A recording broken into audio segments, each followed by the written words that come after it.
یہ آج کا قصہ نہیں ہے، یہ 1443 سال سے زبانیں گونگ پڑی ہیں، حوصلے پست ہیں، کسی کی جرأت ہمت نہیں ہے کہ قرآن کے اس جو ہے وہ چیلنج کا جواب دے سکے۔ اور اللہ کا شکر، اللہ سبحانہ و تعالیٰ نے اس قرآن کی حفاظت فرمائی، اس قرآن کو ہمارے لیے اعزاز بنایا، اعجاز بنایا۔ وہ زمانے میں معزز سے مسلمان ہو کر اور ہم خوار ہوئے تارک قرآن، اور ہمیں کہا جا رہا ہے یہ جو زمانوں کے لیے ہدایت تھی اللہ سبحانہ و تعالیٰ کی طرف سے، ہم نے کہا کہ آپ اس کو ہاتھ نہیں لگا سکتے۔ اقبال نے کہا کہ اگر مجھے زبان کھولنے کی اجازت دو تو وہ یہ ہے کہ یہ کتاب نہیں ہے، فاش گویم آنچ در دل مزمرست، این کتابیں نیست چیزیں دیگر است۔ اگر مجھے اجازت دو اپنی زبان کھولنے کی تو وہ یہ ہے کہ یہ کتاب نہیں ہے، دس از اینی ادر تھنگ، یہ کوئی اور ہی چیز ہے، مثل حق من ہاں وہاں پیداست نہیں، یہ تو ذاتی باری تعالیٰ کی تجلی کی مانند ہے، کیونکہ اللہ اپنی تجلی پہاڑ پر ڈالتے ہیں تو وہ ریزہ ریزہ ہو جاتی ہے، دبتی ہے، پھٹتی ہے، ریزہ ریزہ ہو جاتی ہے۔ اور قرآن کے بارے میں اللہ سبحانہ و تعالیٰ فرماتے ہیں لو انزلنا هذا القرآن على جبل لرأيته خاشعا متصدعا من خشیۃ اللہ، کہ اگر اس قرآن کو ہم کسی پہاڑ پہ نازل کرتے تو دبتا پھٹتا ریزہ ریزہ ہو جاتا۔ اقبال کہتے ہیں یہ تو ذاتی باری تعالیٰ کی تجلی کی مانند ہے، اور اس سے باتیں کرو تو یہ باتوں کا جواب بھی دیتی ہے۔ کبھی پوچھ تو صحیح مسلمان اس سے اپنے مثال، کبھی پوچھ تو صحیح اللہ کی رضا جوئی کے معاملات، کبھی پوچھ تو صحیح دوزخ سے نجات کا نسخہ، کبھی پوچھ تو صحیح اپنے کاروبار کے حلال اور حرام، کبھی پوچھ تو صحیح کہ تیرے شادی بیاہ کیسے ہونے چاہیے، کبھی پوچھ تو صحیح کہ تیری اموات کیسے ہونی چاہیے، کبھی پوچھ تو صحیح کہ تیرا مال کا مصرف کیا ہونا چاہیے، کبھی پوچھ تو صحیح کہ تیرا وقت، تیری جان، تیرا مال، تیری اولاد تیرے لیے کیا ہے، یہ فطرہ ہے یا نعمتیں ہیں کہ جس کو پال رہا ہے، جس کو کھلا رہا ہے، اور یہی کل کو تیرے خلاف گواہی دے گی۔ پھر عبد القادر جیلانی رحمہ اللہ فرماتے ہیں مکان بنا تو رہا ہے، اس میں رہیں گے کوئی اور حساب تو دے گا۔ کبھی پوچھ تو صحیح کہ اللہ سبحانہ و تعالیٰ سے مجھے کتنا دنیا میں رہنا ہے، یہاں کی انویسٹمنٹ کتنی ہونی چاہیے، یا اس کے علاوہ مجھے کبھی پوچھے تو صحیح۔ اور یہ اقبال کہتے ہیں کہ پوچھ اس سے، یہ تجھے اس باتوں کا جواب بھی دے گا۔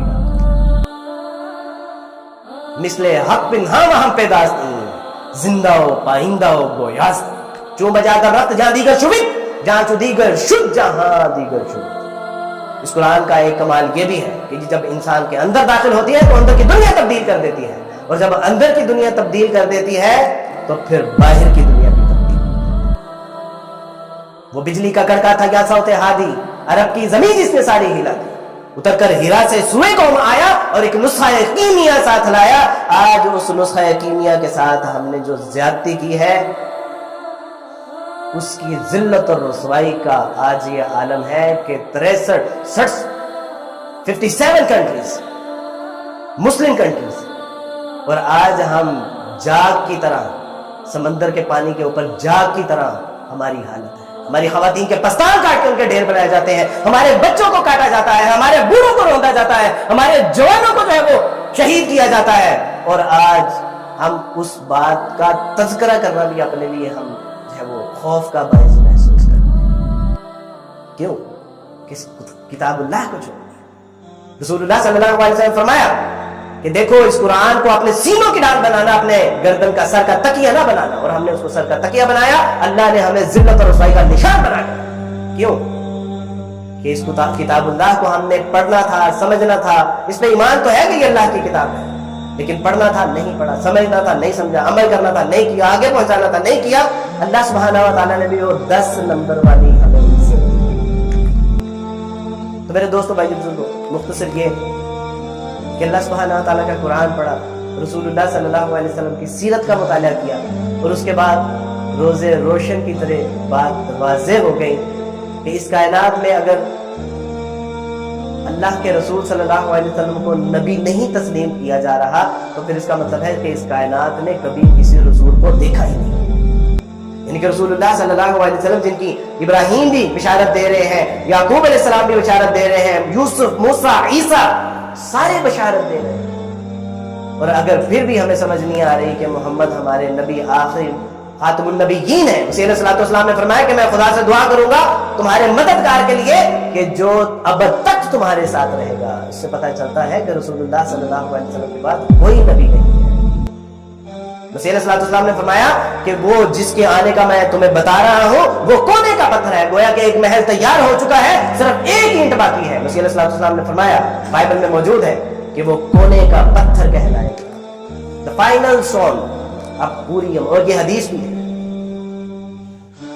تو میرے دوستو بھائی، رسول اللہ صلی اللہ علیہ وسلم کی سیرت پڑھی، قرآن پڑھا، اور اس کے بعد اللہ سبحانہ و تعالیٰ نے شرح صدر عطا فرما دیا کہ اس کائنات میں آسان ترین فلسفہ توحید ہے جو اسلام پیش کرتا ہے۔ اللہ کو سمجھنا ہے تو 2 اور 2 4 کی طرح جو عقیدہ اسلام دیتا ہے، اس کائنات کا سب سے بہترین عقیدہ۔ یہ کتاب نہ صرف دنیا میں کامیابی اور کامرانی بلکہ آخرت کے لیے بھی کامرانی کی کتاب، final Testament, last and final Testament,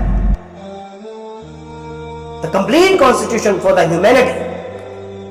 اور محمد صلی اللہ علیہ وسلم میری آل اولاد قربان رسول اللہ ہے کہ جنہوں نے باتھ روم سے لے کے ریاست کے مسائل تک ہمیں بتا دیا اور عمل کر کے دکھایا۔ تو اللہ سبحانہ و تعالیٰ کی توفیق سے جمعے کا دن تھا، دین آئی واز ان دبئی، اس وقت میں دبئی میں ہوتا تھا، اور اللہ کی توفیق سے جمعے کے دن ہم کلمہ پڑھا، اشہد ان لا الہ الا اللہ واشہد ان محمد رسول اللہ، اور اسلام میں داخل ہو گیا۔ اللہ سبحانہ و تعالیٰ سے دعا ہے کہ اللہ سبحانہ و تعالیٰ اس کلمے پہ زندہ رکھے، اس کلمے پہ موت عطا فرمائے۔